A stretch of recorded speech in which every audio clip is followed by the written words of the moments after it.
Ini merupakan kesempatan buat Indonesia untuk Garuda Muda bisa mendunia. The host of the FIFA Under-17 World Cup 2023, Indonesia.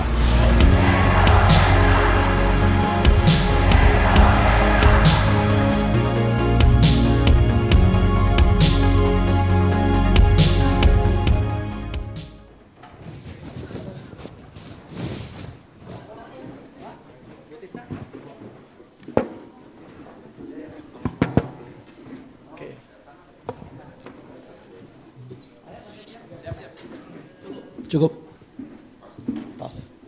Baik, selamat sore teman-teman. Terima kasih sudah hadir preskon kita lagi. Maaf nih maraton, tiap hari hampir 3 hari ketiga ini. Teman-teman tentu sudah tahu dengan informasi yang terbaru dari FIFA. Tapi untuk detailnya akan langsung disampaikan oleh ketum kita, Pak Erick Thohir, karena memang beliau juga melakukan komunikasi dengan FIFA tadi malam. Berikutnya saya serahkan kepada Pak Erick. Silakan Pak.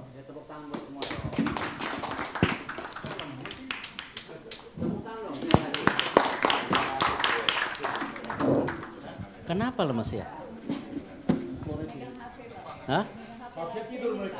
Atau mulai nggak percaya kayaknya.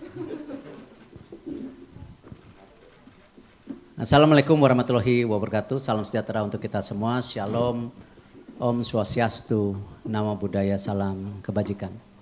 Tentu yang terhormat, Bapak Wakil Ketua yang hadir, Pak Zainuddin Amali, Ibu Wakil Ketua, Ibu Ratu Tisa, para esko yang hadir, ini ada Bu Vivin, Pak Hendri, Pak Arya, Mas Mehmet, Muhammad, dan tentu Pak Sekjen, para rekan-rekan media yang mohon maaf saya tidak bisa sebutkan satu persatu. Tentu pengumuman yang dilakukan FIFA tadi malam adalah sesuatu yang tidak hanya kita wajib rayakan, tetapi justru harus kita perjuangkan. Perjuangan dalam arti dan tentu konteks ini kesempatan kita bagaimana menunjukkan kepada dunia pun kita adalah bangsa yang besar dan bersatu untuk bisa mensukseskan event yang sangat berharga ini. Dan tentunya dukungan penuh yang kita harapkan dari pemerintah pusat, pemerintah daerah, pihak dari kepolisian, dari TNI, dari masyarakat sepak bola, dan tentunya nanti para sponsor dan media yang berkolaborasi dengan PSSI. Karena itu tadi malam kita kontak-kontakan dan barusan kita juga rapatkan bahwa dengan itu kita harus mempersiapkan juga tim nasional U16 dan 17 secara serius. Jadi kita akan melakukan rencana menseleksi para U16 dan 17 di 9 wilayah untuk setelah kita bisa petakan, kita gabungkan nanti di bulan Juli Agustus mulai TC dan September Oktober kita kirim ke luar negeri untuk training camp. Sehingga kita harapkan bisa ada beberapa pertandingan persiapan baik dengan tentu negara-negara dari Eropa, Asia, Afrika sehingga mereka tidak kaget waktu untuk persiapan di U17 nanti kejuaraan dunia. Dan tentu susunan daripada tim-tim yang sudah lolos masih dalam proses, terutama yang di Asia, karena masih ada 8 pertandingan kalau nggak salah. Dan kita lihat tunggu mungkin beberapa hari ini, ya 1-2 hari ini tepatnya, itu bisa tahu siapa saja yang lolos. Dan nanti mungkin biasanya drawing di bulan Agustus nanti. Ya, drawing akan di Jakarta. Kita cari lokasi yang tepat. Dan saat bersamaan juga tadi malam saya langsung telepon Liga Indonesia untuk kita melakukan persiapan bagaimana supaya Liga 1 tetap berjalan. Ya, tinggal bagaimana kita kompromi supaya event ini bisa berjalan maksimal, tetapi Liga 1 juga berjalan maksimal. Ini kesempatan kita bisa mensinergikan. Dari saya itu saja, mungkin nanti tanya jawab yang lebih banyak dari rekan-rekan media. Ya. Wassalamualaikum warahmatullahi wabarakatuh. Baik, terima kasih Pak Ketum. Silakan. Ya. Adis. Ya, Selamat sore Pak Ketum dan para exco semuanya. Saya Majid dari Tribun News. Pak Ketum mungkin bisa dijabarkan untuk stadion nanti apa saja yang akan digunakan. Kemudian yang kedua, bagaimana Pak menjaga komitmen dari pemerintah daerah. Kita tidak mau juga ya, ini kabar gembira, para pecinta sepak bola juga gembira menyambut ini. Bagaimana komitmen dari pemerintah daerah untuk tidak kita kembali mengulang kegagalan seperti kemarin. Terlebih periode Piala Dunia U17 ini juga ada di range kampanye politik kalau tidak salah ya Pak ya. Itu bagaimana dari PSSI untuk bisa menjaga itu? Itu aja Pak, terima kasih. Ya, seperti yang disampaikan Bapak Presiden kan, bahwa ya olahraga, politik ke politik gitu. Jangan juga nanti ada event kelas dunia, kejuaraan ini juga berhenti karena musim kampanye. Di Liga 1 pun jalan kok, sudah ada kesepakatan ketika musim kampanye itu penontonnya 50%, ya. Dan kita harus biasakan industri olahraga ini berjalan. Kalau kalender daripada Liga 1 maju mundur tidak pasti, ya itulah kenapa Liga 1 jadi ranking 6 di Asia Tenggara. Jadi mesti ada kepastian jawab. Dan itu bisa dicarikan solusi, bukan siapa yang benar dan salah. Ini kesempatan justru kita memberikan panggung besar kepada Republik Indonesia gitu. Nah, khususnya untuk lapangan, tentu FIFA akan mengirim tim mengecek kembali tentu standar dari Piala Dunia U20, U17 bisa berbeda. Ya, saya tidak mau terlalu dini, ya yang mana dan kenapa saya nggak mau terjebak polemik itu. Yang penting kita mengharapkan mereka hadir mengecek mana yang sesuai dengan standar mereka. Kalaupun di lapangan yang berbeda pun ya mungkin ada upgrade atau renovasi sedikit. Kebetulan pemerintah Indonesia sedang merenovasi juga 22 stadium kan. Yang rencana akhir tahun ini ada budget mungkin 400 miliaran kalau tidak salah. Di tahun depan ada sisanya 1,5 triliun. Nah kita lihat aja bertahap mana yang bisa didahulukan. Dan saya melihat juga masalah kendala daripada pemerintah daerah dan pusat, saya rasa kita harus bersepakat kerjasama pemerintah pusat dan daerah itu satu, tidak bisa terpisah-pisah.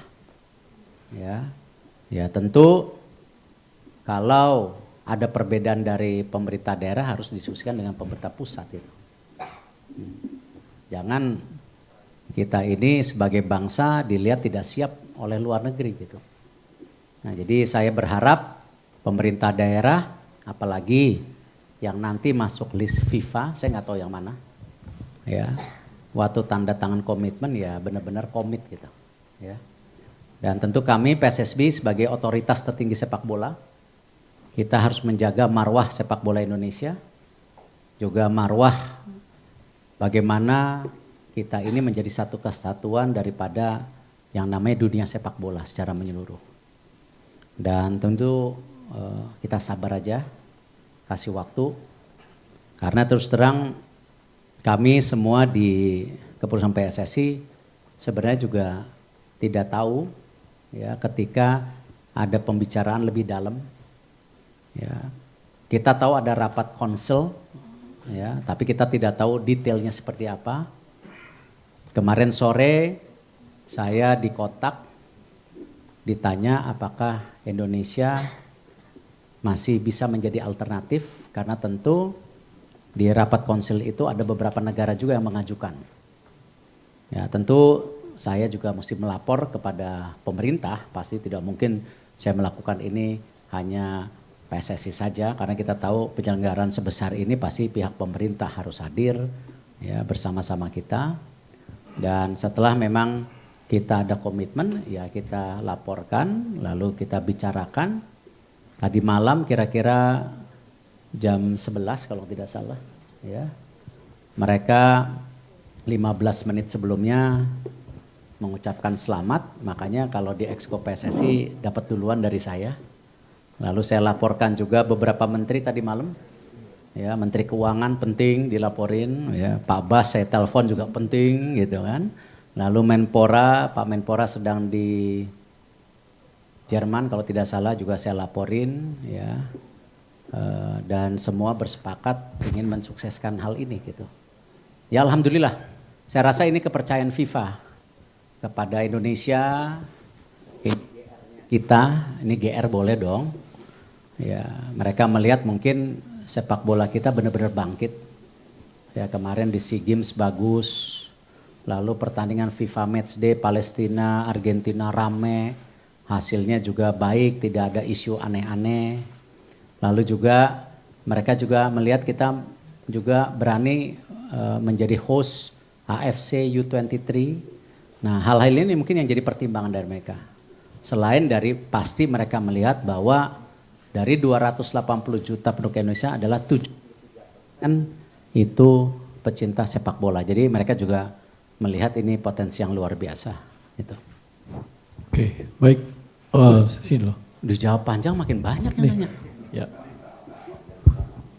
Assalamualaikum Pak Erik dan Bapak Ibu Exco. Saya Adi dari bola.com. Pak, dalam rilis FIFA di situs saya semalam kan tidak ditulis jadwal Piala Dunia U17 tahun ini kapan. Tapi kalau kita lihat merujuk jadwal di Peru itu adalah tanggal 10 November sampai tanggal 2 Desember. Nah, dari PSSI atau pengetahuan Bapak, kapan Pak jadinya Piala Dunia U17 ini digelar? Satu lagi Pak, soal kita tahu kan pelatih timnas U16 atau 17 itu adalah Bima Sakti ya Pak. Nah, kedepannya nanti di Piala Dunia 20 apakah Coach Bima masih akan melatih timnas U16 dan 17 atau mencari pelatih lain atau memakai pelatih yang ada mungkin seperti Coach Sintayong atau bagaimana? Nambahin dikit Pak, apakah kita akan pakai pemain naturalisasi atau keturunan Pak untuk Piala Dunia U17 nanti? Terima kasih. Sesuai dengan kontrak dengan Coach Sintayong, kesepakatannya itu Coach Sintayong memegang senior dan U23. Lalu kita kemarin juga memberi kesempatan Coach Indra untuk memegang yang junior. Dan kita mencari direktur teknik untuk menjaga keseimbangan kepelatihan nasional secara menyeluruh. Kami, saya rasa akan memberikan kesempatan kepada Coach Bima. Ya, kita perlu coach-coach muda. Ya, di pengurusan Coach Sintayong itu ada Coach Nova dan coach-coach baru sekarang. Di kepengurusan Pak Indra Safri kemarin di SEA Games banyak coach muda. Ya, ada Kurniawan, ada ini hal yang saya rasa positif. Jadi kita akan memberikan kepada Coach Bima Sakti dan nanti pasti kita akan diskusikan di Exco mungkin ada pendamping lah. Ya, pendamping karena ini kejuaraan dunia, ya. Siapapun pendampingnya nanti kita diskusiin. Lalu kalau kita lihat juga untuk persiapan ya kami akan mengirimkan tim terbaik. Siapapun mereka. Kenapa kita bikin seleksi 9 kota? Kenapa kita akan dilatihan di Eropa? Ya kita ingin buat tim yang terbaik. Kapan lagi kita main di Piala Dunia? Walaupun ini sebagai host. Ya, tapi kan probability itu harus kita dapatkan. Ya siapa tahu hasilnya baik. Ya, apapun hasilnya nanti. Nah untuk agenda ya memang seperti yang sudah tertulis tanggal 10 November sampai 2 Desember. Tidak mungkin dimajukan, tidak mungkin dimundurkan. Nah karena itu saya berkomunikasi dengan kepala negara langsung, Pak Presiden, Saya juga berkomunikasi kepada banyak menteri, ya, Pak Sandi juga saya WA, ya. Jangan sampai nanti ada benturan-benturan seakan-akan hal-hal yang jadi positif, ya, jadi negatif, nggak penting lah. Kita capek lah negara ini debat kusir nggak ada solusi gitu loh, ya. Jadi saya WA, ya, beliau juga mendukung. Nah nanti tinggal bagaimana konteksnya kita mencari solusi tentunya. Itu yang saya bisa sampaikan. Oke, baik. Yang Terima kasih, saya Abdul Susila dari cnnindonesia.com. Ada 3 pertanyaan Pak. Yang pertama soal sempat ada rencana akan berangkat ke Qatar ke Aspiri Academy. Apakah rencana itu akan dilanjutkan untuk anak-anak yang U16? Itu yang pertama. Yang kedua, ini terkait dengan Piala Dunia, apakah Elite Pro Academy U17 atau U16 dijalankan sebagai seleksi pemain untuk timnas Indonesia ini? Dan yang ketiga, ada saat Piala Dunia nanti di GBK ada konser Coldplay, mungkin bisa di ini Pak, apakah GBK dipakai atau bagaimana Pak? Terima kasih.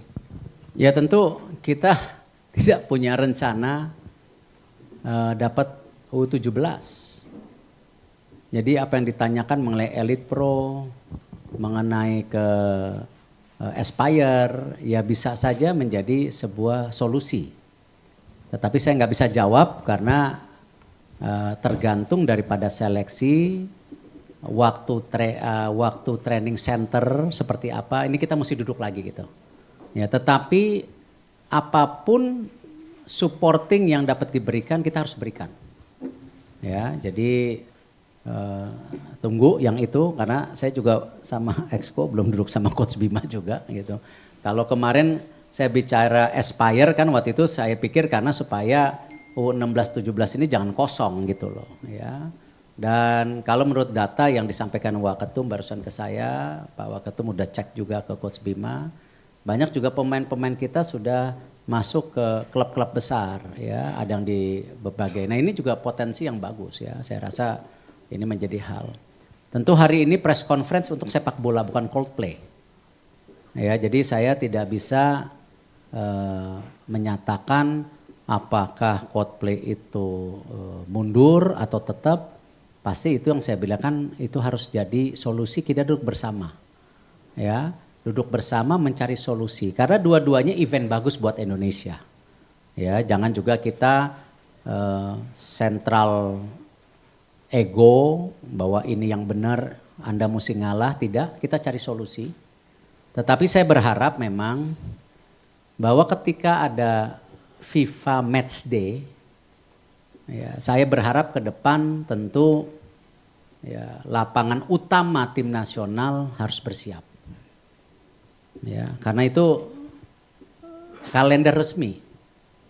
Nah, ini aja yang saya mohon nanti bersama-sama, makanya saya juga mengatur kalender tahun depan itu dari bulan November tidak lain untuk FIFA Match Day itu harus menjadi kalender utama.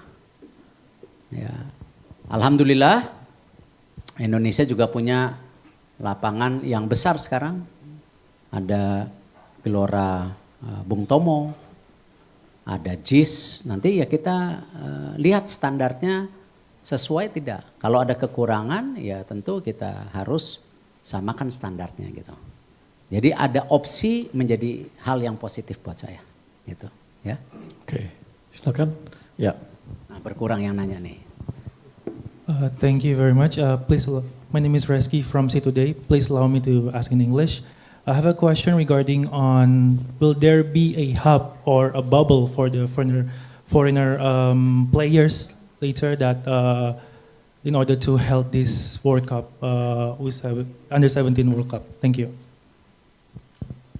So far as we know is no longer Indonesia is under pandemic.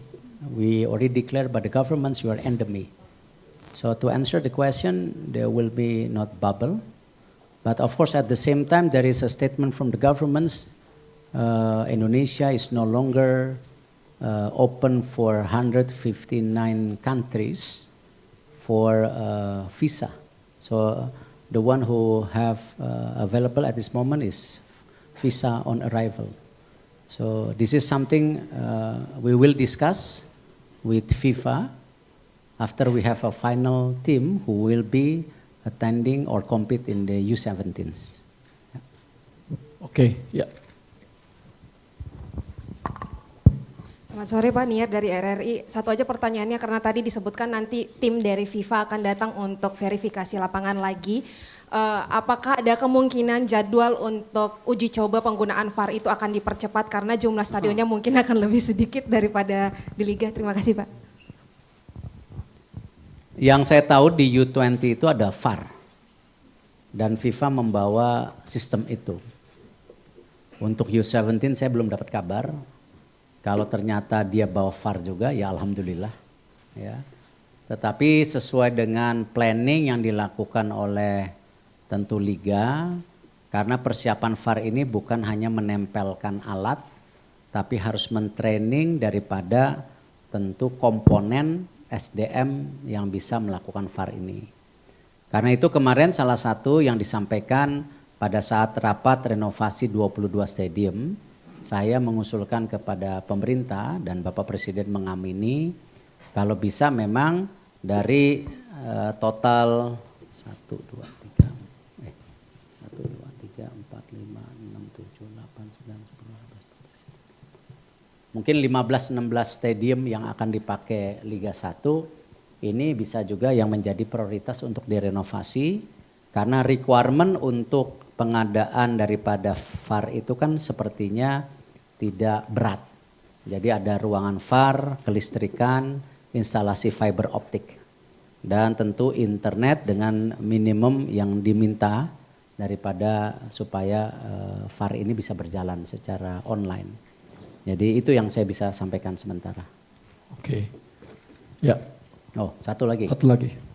Selamat sore Pak Erik dan juga PSSI lainnya. Saya Eza dari Antara Pak. Saya izin nyinggung dikit aja terkait penunjukan U17 ini kan beberapa bulan lagi ya. Nah itu terkait persiapan secara infrastruktur itu bakal ngambil dari Pildun U20 kemarin atau start dari nol lagi, sama mungkin terkait target dari PSSI untuk Piala Dunia nanti apa? Terlebih kemarin juga AFF juara sama meskipun gagal di Piala Asia. Terima kasih. Mengenai prestasi tim nasional saya tidak mau mencanangkan hari ini karena belum ada persiapan sama sekali dan waktunya sangat mepet 4 bulan. Saya tahu mempersiapkan tim nasional itu bukan hal yang mudah ya. Jadi kalau ditanya targetnya apa hari ini saya tidak bisa jawab sebelum kita dengan coaching staff kita duduk pemainnya siapa, pelatihnya siapa, lalu trainingnya seperti apa. Untuk mengenai lapangan yang sudah disiapkan ya ini di titik nol. Karena kan pemerintah juga merenovasi 22 lapangan lain. Ya. Dan saya rasa saya tidak mau bicara terlalu dalam. Saya cuma tekankan bahwa event kejuaraan dunia ini adalah komitmen bersama pemerintah dan pemerintah daerah. Jadi saya berharap kalau kita mau dihargai oleh bangsa lain, ya kita juga harus menghargai bangsa kita sendiri. Nah ini yang kita tunggu saja seperti apa yang akan diinginkan oleh FIFA. Ya, lapangan mana, kondisinya apa, kita tunggu dulu gitu. Daripada saya salah mengucap, tahu-taunya tidak sesuai dengan ekspektasi. Terima kasih. Oke, habis ya? Siap. Makasih teman-teman. Terima kasih. Makasih Pak Ketum. Wassalamualaikum warahmatullahi wabarakatuh.